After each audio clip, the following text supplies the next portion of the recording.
जय गुरु जी और आप सबको मेरा सादर प्रणाम। क्योंकि आप सब लोग जो बैठे हैं, आपका हृदय यानी कि आपकी सोल जो है वो एक मिरर की तरह है और उसमें गुरु बैठा हुआ है।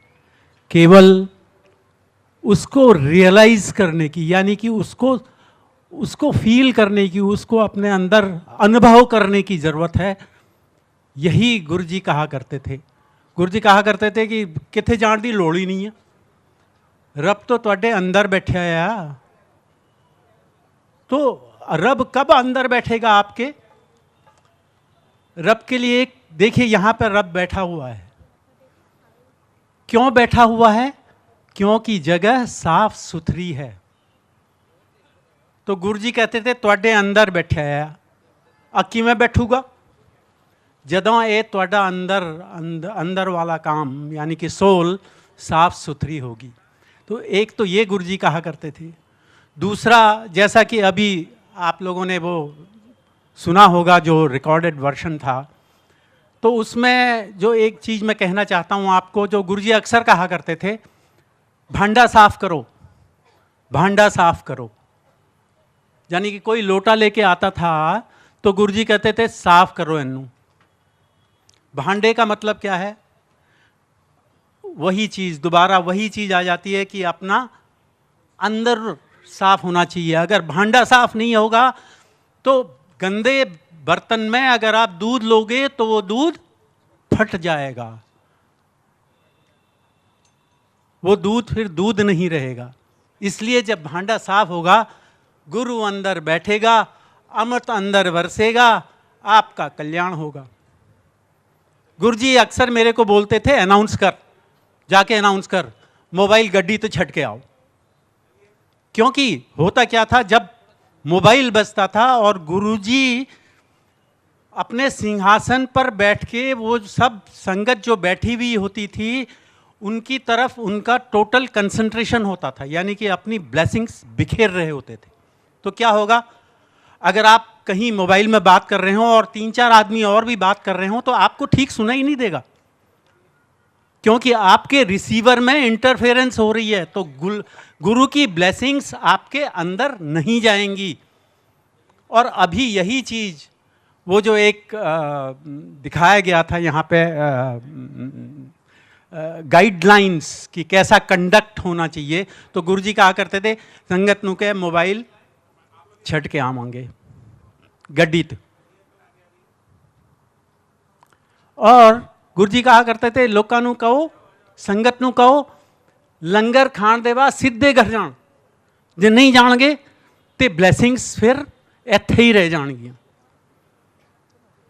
और उसका मतलब क्या था कि जब आप गुरु जी का अमृत रूपी चाय प्रसाद, शब्द रूपी अमृत और लंगर प्रसाद ग्रहण करते हैं तो आपके अंदर एक खास एनर्जी होती है। उस एनर्जी को अगर आप लोगों से बातचीत करके, सोशलाइजेशन करके बांट देंगे तो आपके पास कुछ नहीं रहेगा। अगर उसी को जय गुरु जी कहते हुए घर चले जाएंगे तो वो सारी ब्लेसिंग्स आपके पास रहेंगी। और कहते थे 4 लोकां नू नाल लंगर करना चाहिए दा। लंगर दा महत्व तब वधदा है जद मालिक ते ड्राइवर नाल लंगर खावे। क्यों कहते थे ऐसा नाल लंगर खावे? क्योंकि एक शब्द है, एक दृष्टि कर समसर नाही। आपने सुना होगा, ये मंदिर में अक्सर बजता है। तो गुरु जी का उद्देश्य क्या था कि सब एक लेवल पे हैं, राजा या रंक, वो सबको एक ही लेवल पर लाना चाहते थे।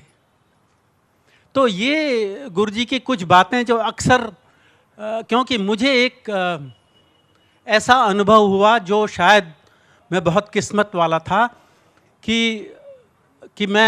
मुझे गुरुजी ने तकरीबन 24 घंटे में 20 घंटे अपने इर्द गिर्द ही रखा और इस तरह से मुझे बहुत सिखलाया या सीख दी या नसीहत दी।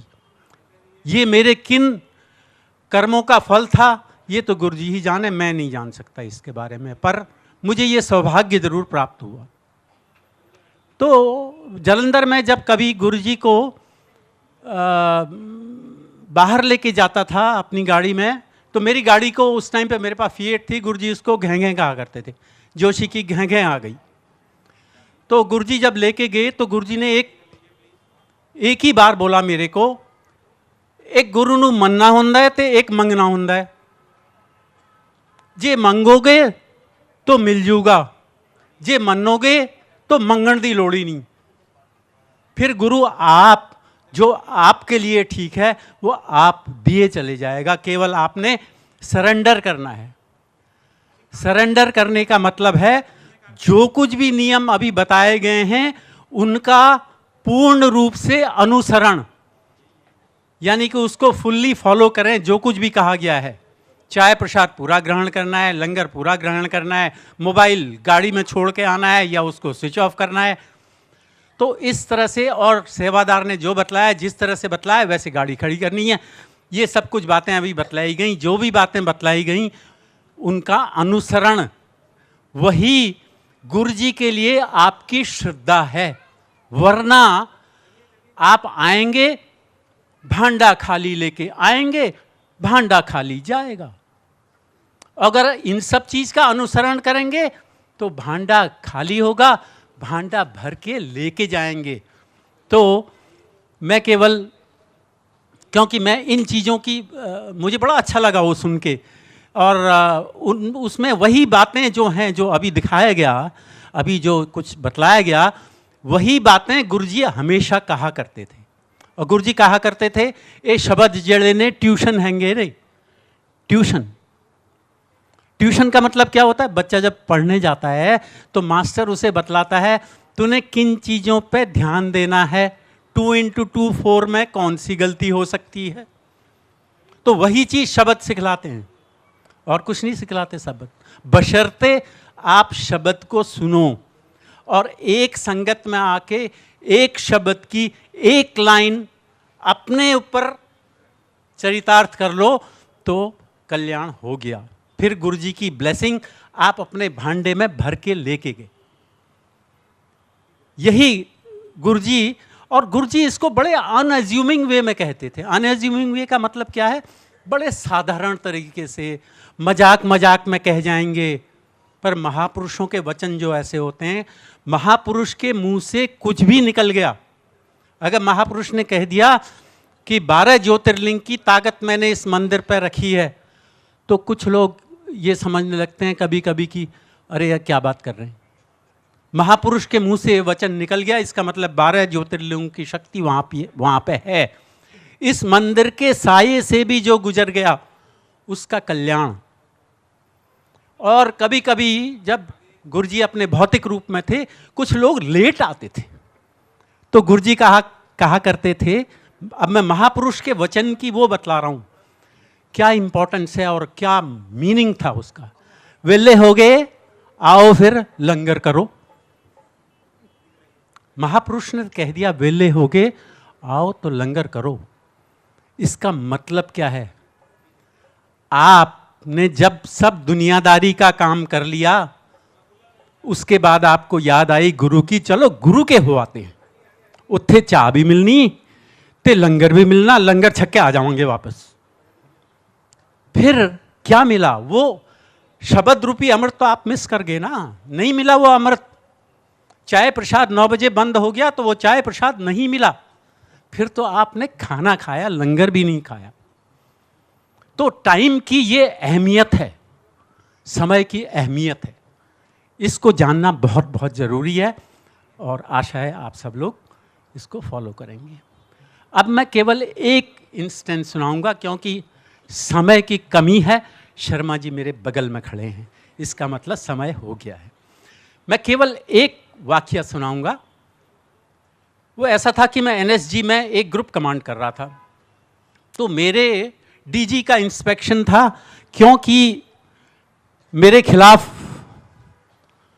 काफ़ी धारणाएं बनी हुई थी।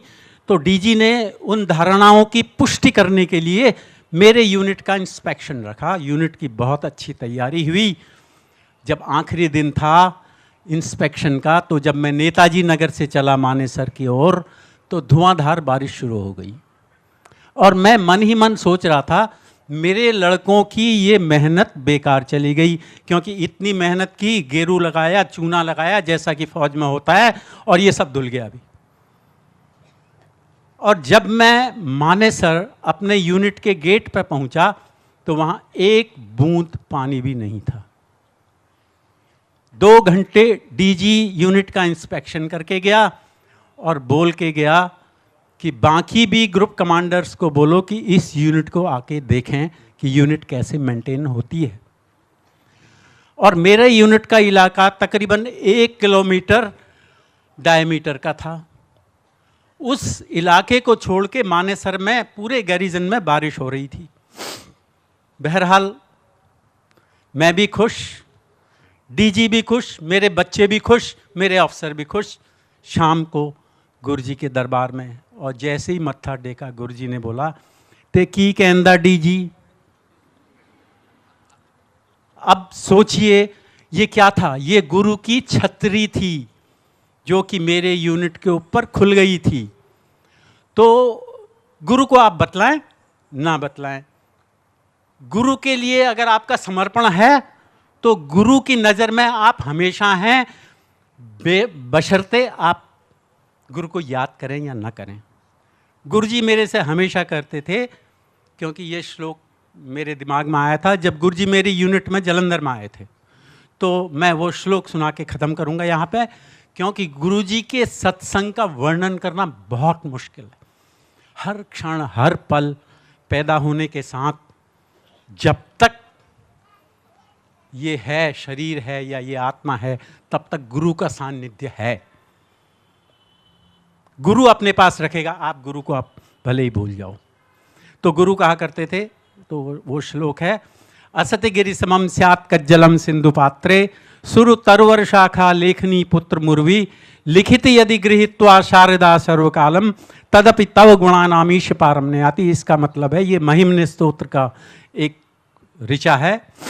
इसका मतलब है कि सारे पहाड़ों की पाउडर करके शाही बना दी जाए, और जितने पेड़ पौधे हैं उसकी कलमा बना दी जाए, और पूरे समुद्र में इस शाही को घोल दिया जाए। तो इतनी शाही, इतनी कलमें, धरती से आकाश तक लेकर कागज, सरस्वती बयां करती रहे, गणेश लिखता रहे। सरस्वती सबसे तेज बोलने में होती है और गणेश सबसे तेज लिखने में होता है। सरस्वती बयां करती रहे, गणेश लिखता रहे, हे प्रभु कलमें खत्म हो जाएंगी, शाही खत्म हो जाएगी, कागज खत्म हो जाएगा, पर तेरे गुणों का वर्णन खत्म नहीं हो सकता। जय गुरु जी, जय गुरु जी।